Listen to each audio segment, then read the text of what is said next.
Vamos a ver esta semana el tema 5, que es historia de la jardinería. La arquitectura de los jardines surte en efecto de las grandes corrientes de civilización y de las evoluciones históricas, y se resuelven en una serie de acciones y reacciones de índole genuinamente espiritual.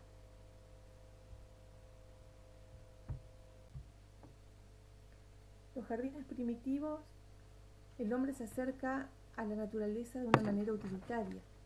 Busca primero cultivar sus alimentos, luego planta cerca de su morada los vegetales de subsistencia y le suma la atracción de las plantas con flores por la atracción que tiene por la naturaleza. Esto va despertando su imaginación y va creando paisajes.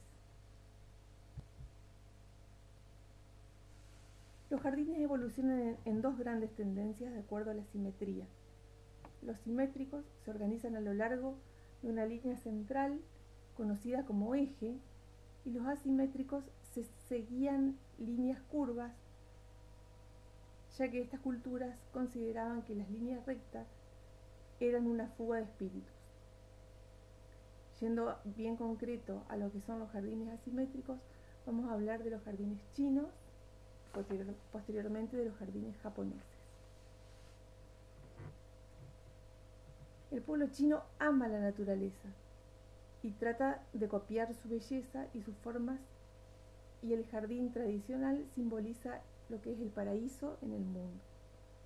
El trazado de senderos siguiendo líneas sinuosas tiene un sentido religioso, filosófico y casi místico, ya que a través de su recorrido se van teniendo distintas sensaciones. Generalmente todo está preparado para la meditación y la concentración espiritual. Los senderos que atraviesan lugares umbrosos, por ejemplo, para luego pasar por una cascada de agua, cruzan pequeños puentes que se encuentran con un prado verde soleado. Todo esto hace que se vaya preparando el espíritu a través de las sensaciones, llegando al misticismo. El alma liberada se acerca a Dios. Las líneas rectas paralelas se consideraban una fuga de los espíritus.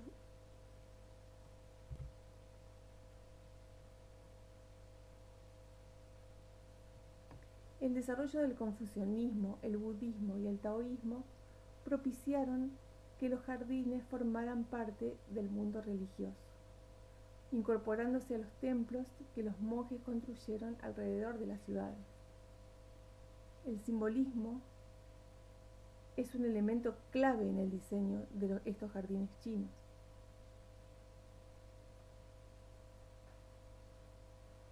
Los colores rojos y oro también representan suerte y riqueza. Murciélagos, dragones y otras criaturas fantásticas talladas en las puertas de madera también se encuentran comúnmente en los jardines chinos y son signos de suerte y de protección. Los círculos representan la unión, especialmente para los miembros de la familia, y se representan en las puertas de la luna y mesas redondas colocadas dentro de antecedentes cuadrados. La puerta de la luna y otros portales caprichosos también actúan para enmarcar puntos de vista, para forzar al espectador a hacer una pausa para una transición hacia un nuevo espacio, como el que estamos viendo en la imagen que se presenta en esta diapositiva. Los caminos de los jardines chinos son a menudo desiguales y conscientemente en zigzag. Estos caminos son como los pasajes de una vida humana. Siempre hay algo nuevo y predecible. Las plantas que se utilizaron en este tipo de jardines son el sauce llorón, las plantas típicas, ¿no? Son el sauce llorón, que constituye el símbolo de la docilidad y de la femineidad. También están los bambúes, que simbolizan la modestia y la rectitud, la humildad y la eterna juventud. Representan también con frecuencia la escritura. Su presencia transmite serenidad en el paisaje. Y el loto, estas plantas acuáticas que simbolizan la pureza, con sus flores emergiendo del lodo. Es asimismo una metáfora Yunzi, el honesto hombre confuciano.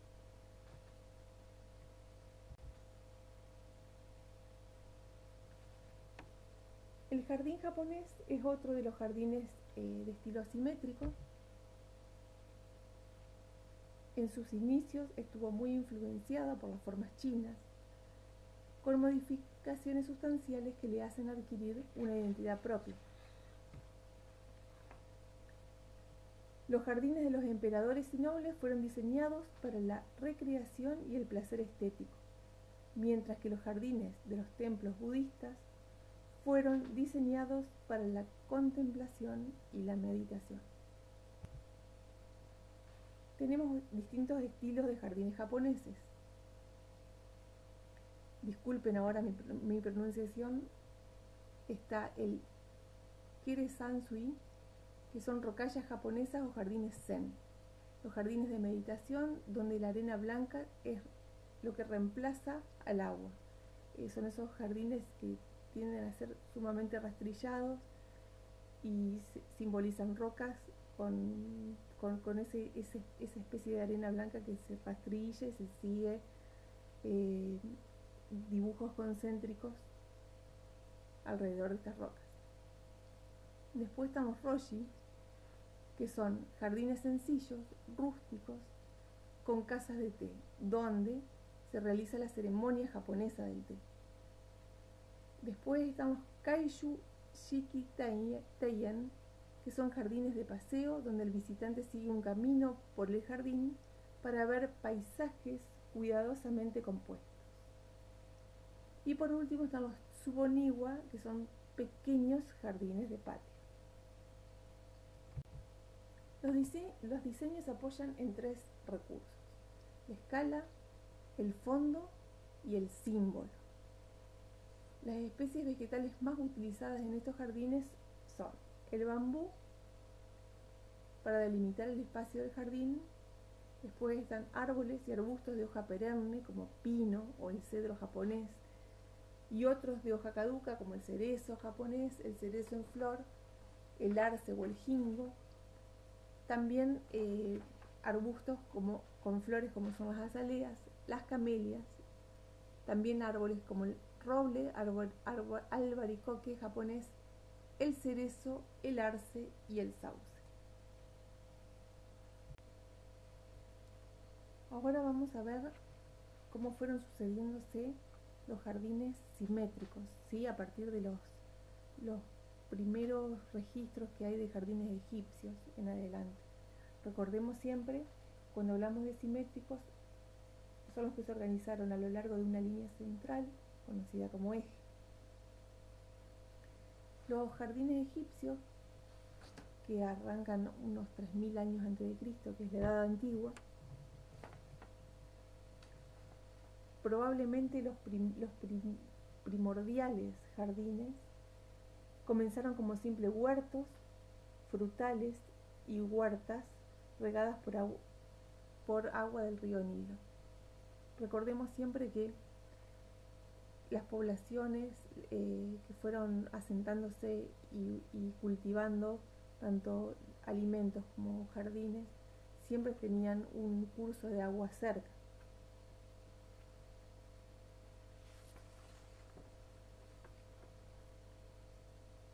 El agua provenía del río Nilo, como acabo de decir, y originalmente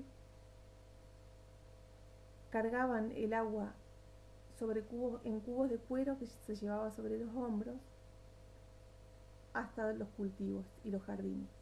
Posteriormente crean un sistema de elevadores con pesos y contrapesos llamado yaduf en árabe.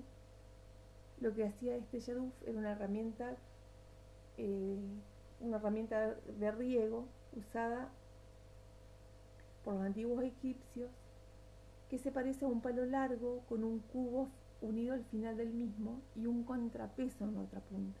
Esto facilitaba el sacado de agua desde el río y el traslado. Los jardines de palacios aparecieron por primera vez en Egipto justo antes del Imperio Medio. Estos jardines eran de muy grandes escalas y se presentarán como patrones geométricos. Tenían un estanque, generalmente rectangular, y en el centro estaba lleno de peces de colores, flores de loto en el agua y flores alrededor de los bordes. Alrededor del estanque había hileras sucesivas de árboles, incluyendo plátanos, palmeras y granados, alternándolos con macizos de flores. Los bordes de los estanques de agua estaban inclinados, con una escalera a un lado, a manera de que los jardineros podían recoger el agua para riego. El estanque a menudo estaba rodeado por muros o columnas que sostenían emparrados de vides, ¿sí? Las paredes y las columnas estaban decoradas con pinturas de colores que representaban a personas, animales y plantas como la amapola y la rosa. Para los jardineros egipcios fue un trabajo muy duro, ya que los jardines requerían riego constante y el agua era transportada a mano, como les expliqué recién. Se usaba la escarda e incluían la propagación artificial de palmeras datileras, que requerían gran habilidad para hacer este cultivo. También se necesitaba un gran esfuerzo para mantener a las aves, que las aves no comieran los cultivos, y habían desarrollado ingeniosas trampas para atrapar a las aves invasoras. Posteriormente, y siguiendo con esta línea de jardines simétricos, pasamos a los jardines persas. La cultura persa data de 500 años antes de Cristo. Seguimos en edad antigua.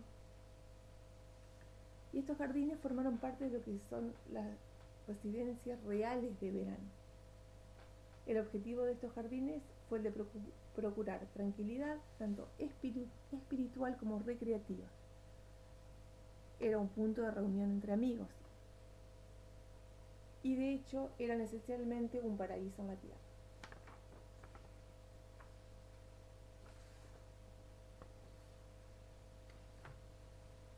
La manera en que estos jardines se construían podía ser muy formal, haciendo prevalecer la estructura, o informal, concentrándose en las plantas. Siempre respetaban algunas reglas simples de concepción, con la intención de maximizar en términos de función y emoción todo aquello que puede ofrecer un jardín. En la cerámica de esta época se descubren los diseños en cruz, típicos de jardines persas. El concepto persa de un jardín ideal, parecido a un paraíso, tiene el mejor representante en el Taj Mahal de India, que es la imagen que se presenta en esta diapositiva. Los elementos que componen un jardín persa es un pabellón central, el estanque y la vegetación continua. La luz del sol y sus efectos han sido un factor de suma importancia en la estructuración de los jardines persas, como así también las texturas y las formas escogidas por el arquitecto para reducir el impacto de la luz. ¿Qué es lo que ofrecían estos jardines persas? Un espacio lleno de verdor y de frescura en un país que se caracteriza por su calor y la sequedad.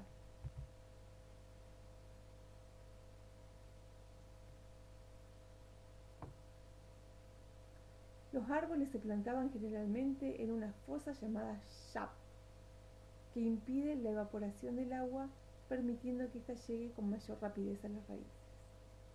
Los elementos arquitectónicos, como arcos abovedados, permiten conectar el espacio exterior con el interior de los palacios.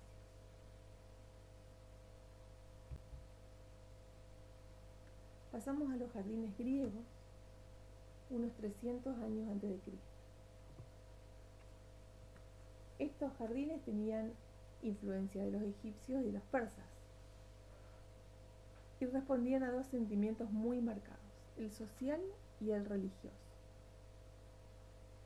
Los griegos, los padres de la democracia, fueron los que más les preocupó fue la democracia, ¿no? Razón por la cual los jardines eran públicos.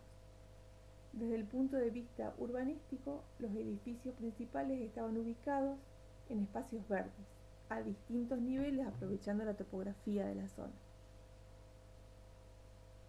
En este ámbito, los filósofos daban clase a sus discípulos y el pueblo paseaba admirando el entorno creado por el hombre. O sea, vemos claramente cómo el jardín se volcó al pueblo. Eran totalmente públicos. La característica de los espacios verdes era reunir los vegetales en parterre, en grandes canteros, combinándolo con elementos arquitectónicos. Había árboles frutales de fragancia y se combinaban con arbustos de flores.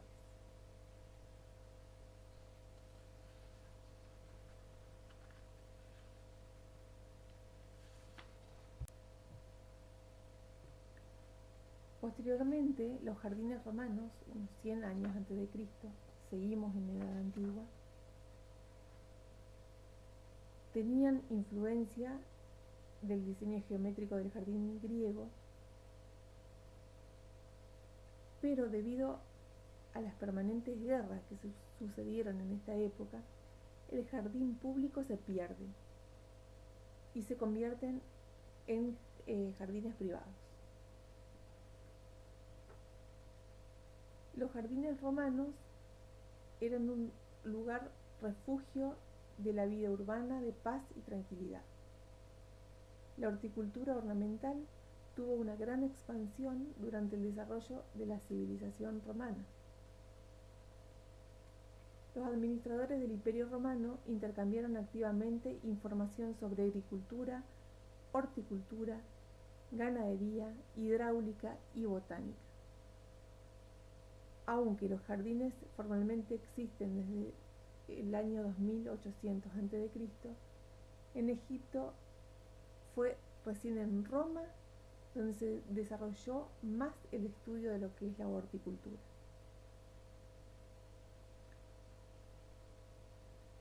Los pórticos fueron desarrollados para conectar la casa con el exterior y crear espacios al aire libre.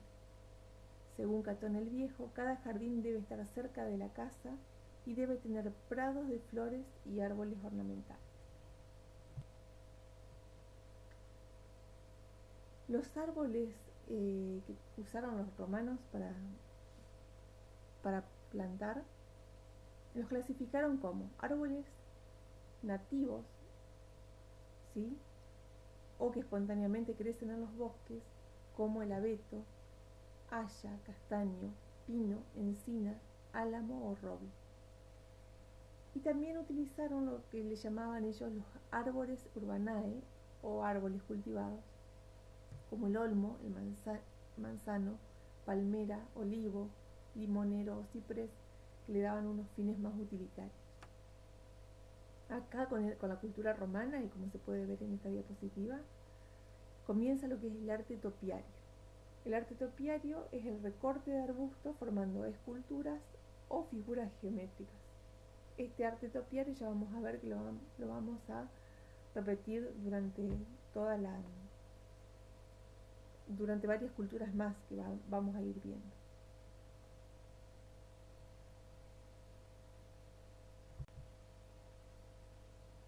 Pasamos ahora a los jardines medievales. El jardín medieval es un jardín de extrema sencillez, que por lo general estaban en los claustros de los monasterios o junto con el castillo del señor feudal, siempre protegido de las fortalezas. Tengamos en cuenta que es una época de muchas guerras, entonces era como que encerraban este tipo de jardines y encerraban a las culturas, ¿no? para proteger de la guerra. Los monasterios transportaron una tradición de diseño de jardines e intensas técnicas de horticultura en la época medieval de Europa. En general, los tipos de jardín monásticos constituyeron huertas, jardines o huertos cementerios. Además tenían el claustro y los viñedos.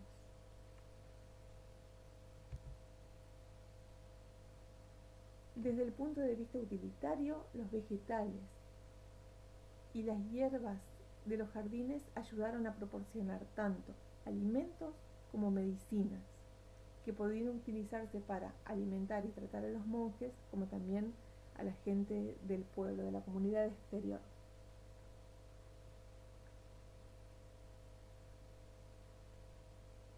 Como se detalla en los planos de San Gal, estos jardines se elaboran en parcelas rectangulares con senderos estrechos para poder facilitar recoger esos vegetales plantados allí. A menudo estas plantaciones estaban rodeadas con vallas de zarzo para evitar que los animales entren. En los jardines de cocina se utilizó hinojo, col, cebolla, ajo, puerros, rábanos y nabos para ser cultivados, así como guisantes, lentejas y los frijoles si el espacio lo permitía. Los jardines de plantas medicinales podían contener la llamada rosa gálica, la ajedrea, la hierba de Santa María, fenogreco, romero, menta ruda, iris, salvia, bergamota, menta, apio del monte, hinojo, comino, entre otras hierbas. Las huertas servían para un propósito más allá de la producción y que era que en su instalación y mantenimiento permitía a los monjes cumplir con el componente de mano de obra de la forma de vida religiosa prescripta por la regla de San Benito. En la Edad Media, los textos, el arte y las obras literarias ofrecen un panorama de la evolución de diseño de jardines. Pedro Crescenzi escribió 12 volúmenes en los aspectos prácticos de la agricultura del siglo XIII, que ofrecen una descripción de las prácticas de jardinería medievales. De su texto sabemos que los jardines estaban rodeados por muros de piedra con una cobertura gruesa o vallas y enrejados incorporados y pérgolas. Pidieron prestado su forma cuadrada o rectangular del claustro y se incluyen plantaciones en cuadrados de plantación, como podemos ver en esta diapositiva. También en los jardines medievales empezamos a hablar de lo que es el césped. El césped se observó en primer lugar en el jardín medieval, en escritos de Albertus Magnus alrededor del año 1260 después de Cristo, se dan instrucciones para la siembra de parcelas de césped. Bancos levantados cubiertos de césped, llamados asientos tarf, se construyeron como asientos de jardín. Durante la Edad Media se creía que los jardines unían lo terrenal con lo divino. Fíjense que a medida que vamos avanzando en los jardines, siempre lo religioso va de la mano del jardín, ¿no? En este caso, el jardín cerrado era como una alegoría del paraíso o del Edén perdido. Se denominó Hortus Conclusus. Cargado de significado religioso y espiritual, estos jardines cerrados se representan a menudo en las artes visuales, representando a la Virgen María, un unicornio y a las rosas en el interior de un recinto cerrado.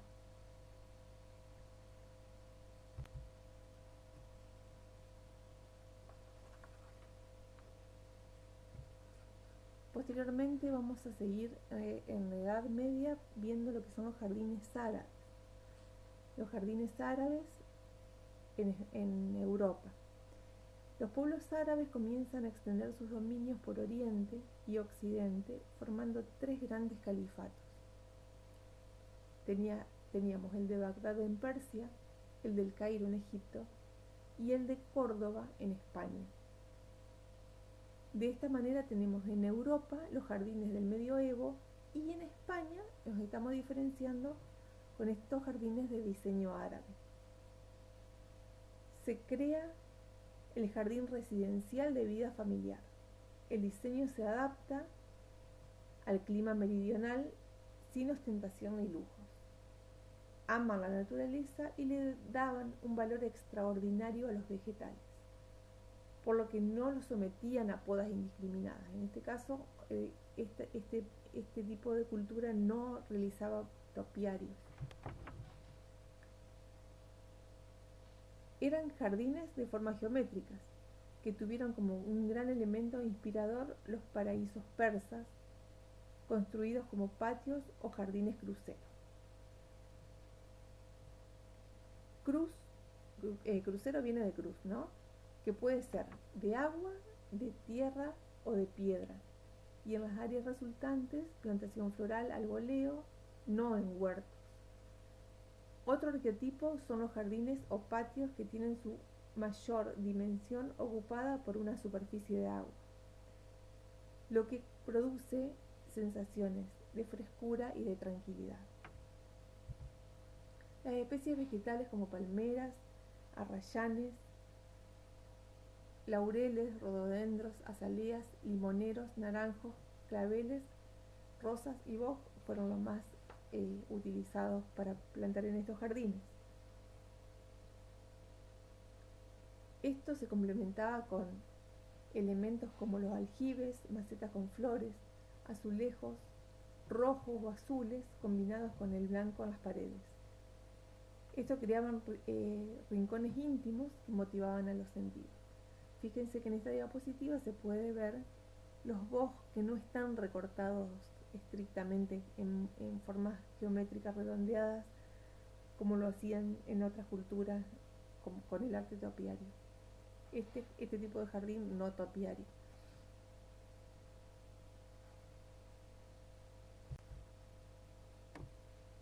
Pasamos ahora a la Edad Moderna y vamos a ver lo que eran los jardines renacentistas, desde el siglo XIV hasta el siglo XVII aproximadamente. La península itálica fue el centro geográfico de este movimiento humanista. Italia contaba con una vida urbana pujante, con el desarrollo de una clase intelectual prominente. Los enfoques de las relaciones humanas con la sociedad y con el entorno son conciencias individuales no sometidas a conceptos de temor a lo divino y de conciencia de lo nacional. Esta nueva filosofía de las relaciones humanas con la sociedad y con el entorno transforma al hombre como centro del universo. Este aspecto importa ya que se establece una nueva relación hombre-naturaleza, hombre-paisaje.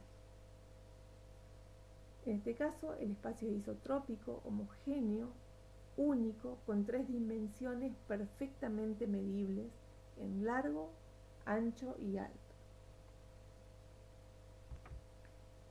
Los jardines son expresiones artísticas y se inspiran en las grandes villas o palacios del imperio. Se trazan grandes avenidas con un único punto de vista y las líneas paralelas terminan en un único punto de fuga que por lo general solía ser o una estatua o una fuente, es decir, un espacio perfectamente medible y con un final determinado, ¿sí? Fuente o estatua. Las estatuas se colocan a un ritmo matemático, hay templetes, escalinatas, que además de embellecer, reafirman el sentido de las perspectivas. Los elementos verdes que usaron los renacentistas pueden ser álamos, cipreses, olivos, laurel, conífera, rosales, y acá de vuelta, fíjense, y se ve en esta diapositiva, vuelven a hacer arte topiario, recortando el bosque, recortando estrictamente el bosque.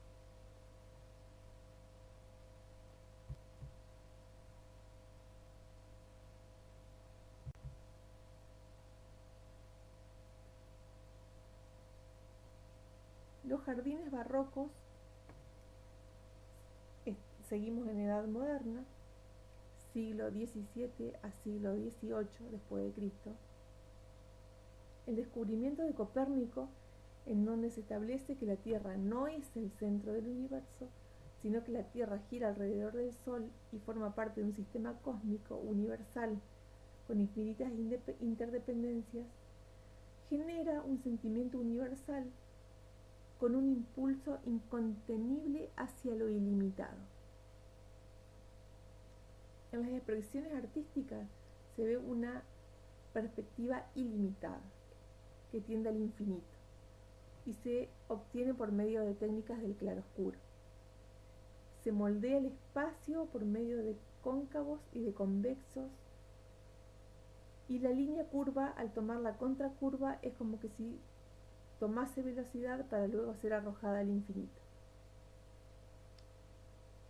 Yendo a los jardines propiamente dicho, estos jardines toman esas dimensiones infinitas que se logran a través de avenidas en donde las arboledas que las bordean están recortadas, no terminan en un punto, sino que terminan en plazoletas circulares de las cuales salen otras 5 o 6 avenidas.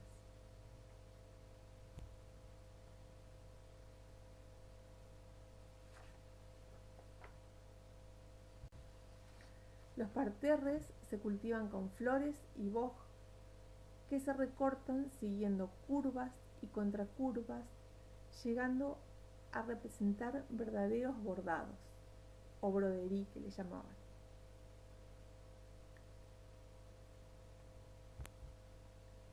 Las dimensiones de estos jardines son grandiosas, las plantaciones toman dimensión de bosques y dentro de estos se plantaban frutales.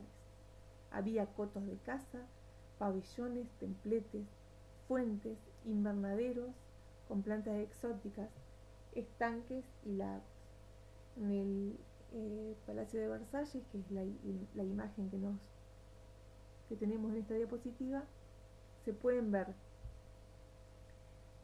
plantaciones de cítricos, de plantas cítricas, que las sacaban a los patios y las protegían en invernaderos que se llamaban la orangerie.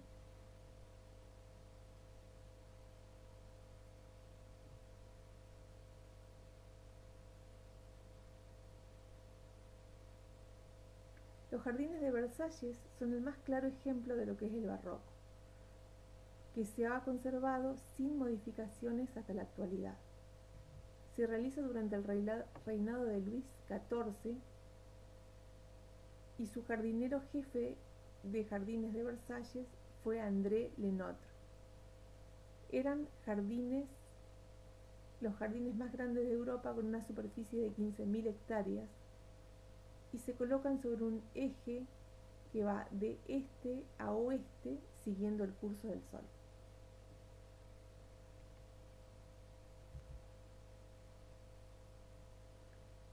Las flores ornamentales eran relativamente poco frecuentes en los jardines a la francesa en el siglo XVII y había una gama muy limitada de colores. Estaba el azul, el rosa, el blanco y el malva. Los colores más brillantes, amarillo, rojo, naranja, no llegarían hasta 1730 debido al descubrimiento botánico de todo el mundo traído a Europa. Los bulbos de tulipanes y otras flores exóticas venían de Turquía y de Holanda. Una característica ornamental de Versalles y otros jardines fue el topiario. Acá repetimos de vuelta el topiario, que se colocaron en filas a lo largo del principal eje del jardín, alternando con estatuas y con jarrones. Las flores se producen generalmente en Provenza, se cultivan en maceta y se cambian 3 o 4 veces al año. Los registros de palacio desde 1686 muestran que en el palacio se utilizaban 20.050 bulbos de junquillo, 23.000 ciclámenes, que sería la violeta de los Alpes, y 1.700 plantas de iris. La mayoría de los árboles de Versalles fueron tomados de la naturaleza, que incluyen el carpe, el olmo, el tilo y las hayas. Había también castaños, árboles de Turquía y acacias.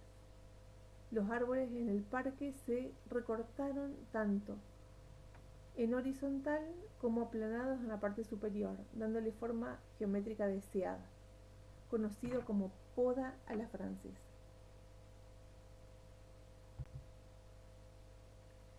Pasamos ahora a la Inglaterra del siglo XVIII.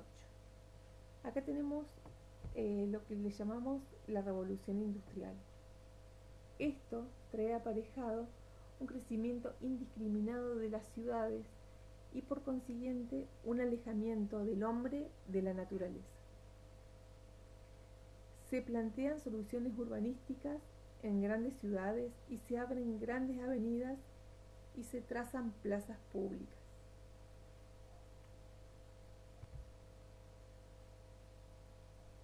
En Inglaterra las plazas tienen influencia de los jardines chinos y japoneses. Entonces acá estamos perdiendo un poco el concepto de la simetría y nos pasamos de vuelta a la simetría. Kent es el jardinero que llevó a cabo estos diseños tratando de imitar la naturaleza, trazando senderos sinuosos, agrupando macizos de árboles con formas de límites irregulares,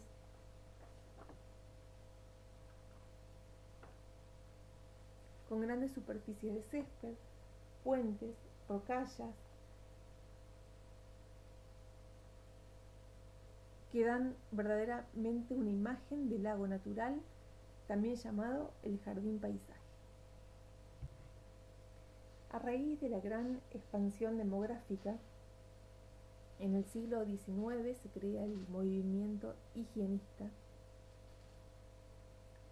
que trató de llevar agua potable, arbolado y un sistema de alcantarillado e iluminación a ciudades en franca expansión por los crecientes asentamientos urbanos provenientes de la mano de obra requerida por las industrias, convirtiéndose en lugares de encuentro para ciudadanos de carácter saneado y de gran beneficio social. En nuestro país, debido al gran aumento de la población producto de la inmigración, acarreó consigo problemas de habitabilidad e higiene en la ciudad de Buenos Aires, por lo que se llevó a cabo una política de aumento de los espacios públicos, como por ejemplo la que se ve en la imagen de esta diapositiva, que es el Parque 3 de Febrero, en los bosques de Palermo, y cambios en la manera de administrar ciertas actividades que impidieran la transmisión de enfermedades. Ahora pasamos al siglo XX, ya empezamos a hablar un poquito de lo que son los jardines contemporáneos. ¿Sí? Y lo que tenemos en este caso es que a medida que los europeos pasaron de ser una sociedad rural a una urbana, sus necesidades y aspiraciones cambiaron.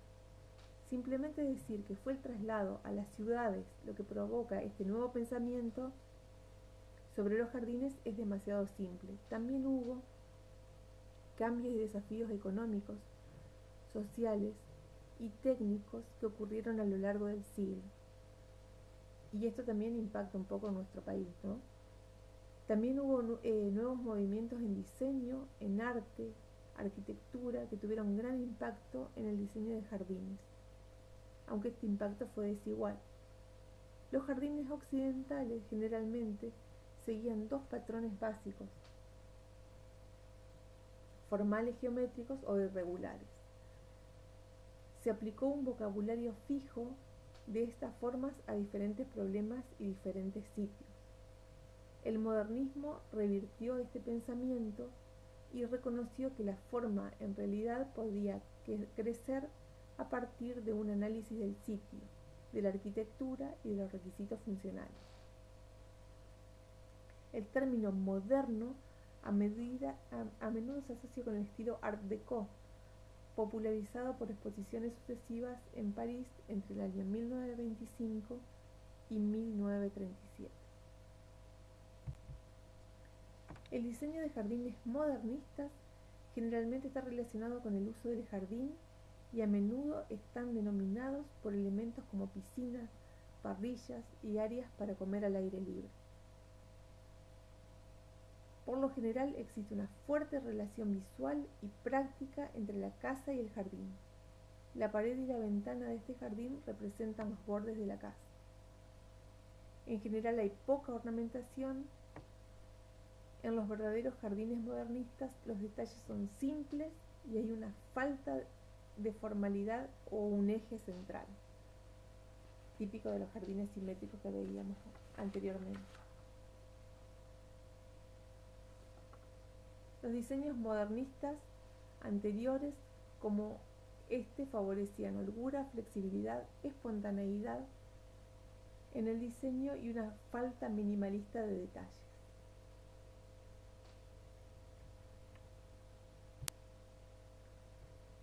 En estos jardines contemporáneos, los elementos esenciales de un paisaje moderno de jardín tenían los siguientes elementos: geometría, cubierta de piedra y terreno, elementos, áreas de entrenamiento y tonos sujetos.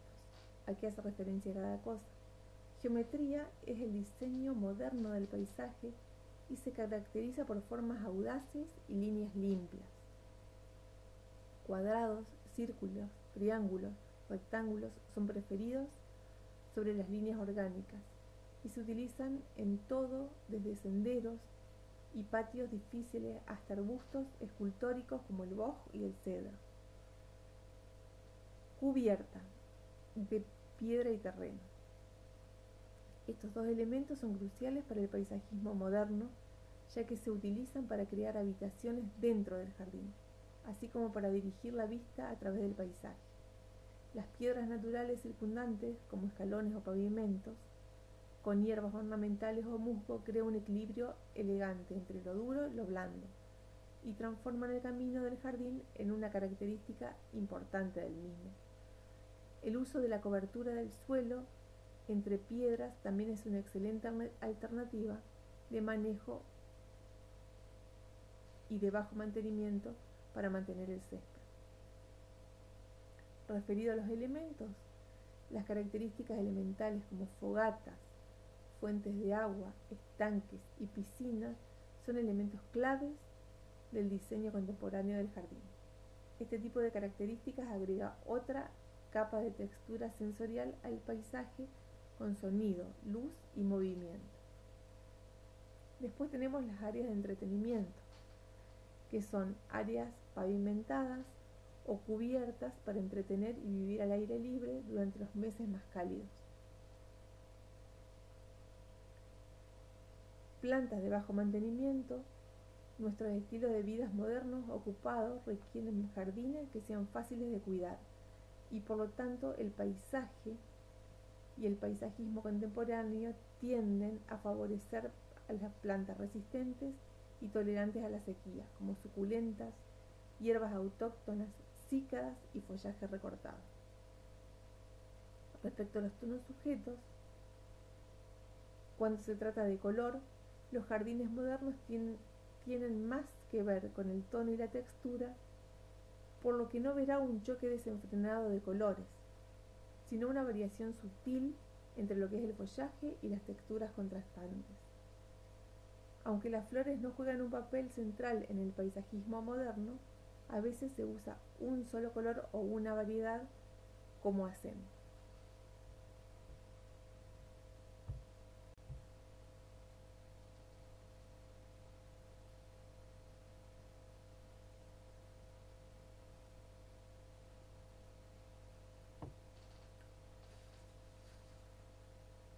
Los jardines visionarios modernistas de Roberto Burle Marx. Roberto Burle Marx era un paisajista brasilero que combinó las innovaciones formales del modernismo europeo con la explosión de la paleta de plantas nativas de Brasil. Las plantas nativas eran vistas como malezas por las clases más ricas y blancas, dejando al descubierto cuestiones más amplias de diversidad y raza dentro de una cultura dividida que lidia con las realidades sociales de la indignidad. Los diseños de Burle Marx resaltan la riqueza de la selva tropical usando plantas nativas, al tiempo que crean lugares para que las personas estén siempre juntas.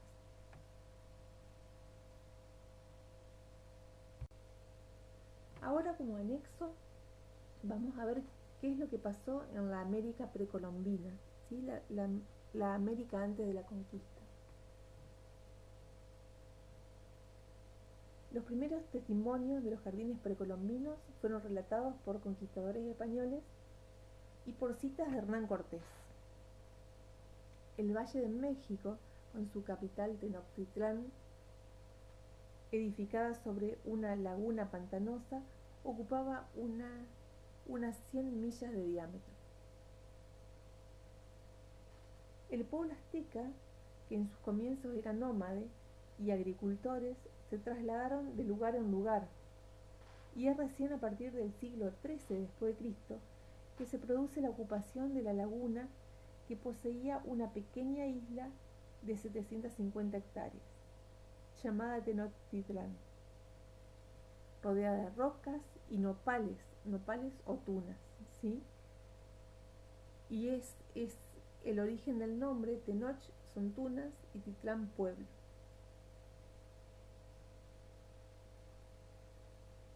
La población va aumentando en esta isla y la superficie se va convirtiendo en algo limitante. Así, mediante la invención de chinampas, fueron los aztecas conquistando este medio acuoso, y el lago Texcoco fue transformándose en tierra firme. ¿Cómo lo fueron logrando esto? Las chinampas eran cestos ovalados que se tejían con juncos de la isla y tenían unos 2,5 metros aproximadamente de longitud. Dentro de esta chinampa lo que hacían era lo utilizaban como un gran macetón, y hacían como una especie de sustrato donde en la base ponían piedra volcánica, luego ponían lodo y por último materia orgánica que lo aportaban a través de hojas cortadas. Las fijaban en la orilla del lago mediante estacas, y cuando la tierra se secaba, ese sustrato que ellos formaban dentro de la chinampa se secaba, empezaban a plantar maíz, porotos, arbustos y árboles de la especie Salix bonplandiana. El Salix es el género de los sauces, ¿no? Que sabemos que son plantas acuáticas. El Salix típico de acá de Argentina es el Salix humboldtiana, y ellos usaban este árbol que es hidrófilo por naturaleza para anclar esa chinampa. O sea, cuando el árbol al crecer perforaba el cesto de la chinampa y penetraba en el fondo del lago, anclaba la chinampa definitivamente. Al poseer una azteca 10 chinampas ancladas, la tierra por él creada era suficiente para que pueda ya edificar su casa.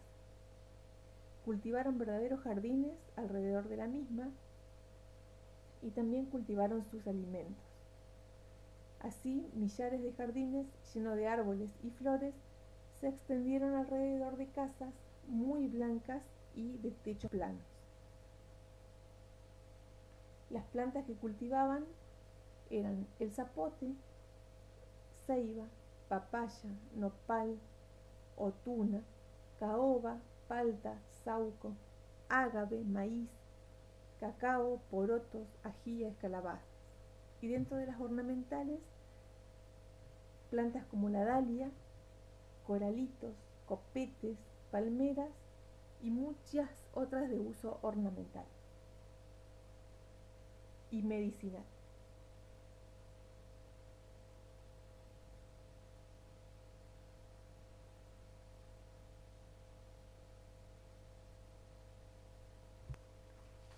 Por otro lado, el libro de la conquista del Perú hace descripción de la civilización incaica y de los jardines que rodeaban a los palacios. La agricultura desarrollada por los incas en estrechos valles, construyendo terrazas, siguiendo curvas de nivel con ingeniosos sistemas de riego, es un ejemplo del respeto al paisaje.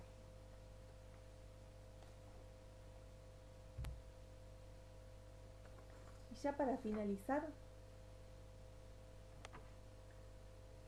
hay algo único en los jardines que no se puede encontrar en ninguna otra forma de arte. Los jardines tienen un significado especial. Son escenarios poderosos para la vida humana, que trascienden en el tiempo, en el lugar y la cultura. Son espejos de nosotros mismos y reflejos de la experiencia sensual y personal, haciendo jardines, usándolos o admirándolos y soñándolos, creamos nuestro propio orden idealizado de naturaleza y cultura. Los jardines nos conectan desde nuestro pasado colectivo y primitivo. Desde el comienzo del tiempo humano nos hemos expresado a través de los jardines que hemos hecho. Viven como registros de nuestras creencias privadas y valores públicos, buenos y malos. Muchísimas gracias.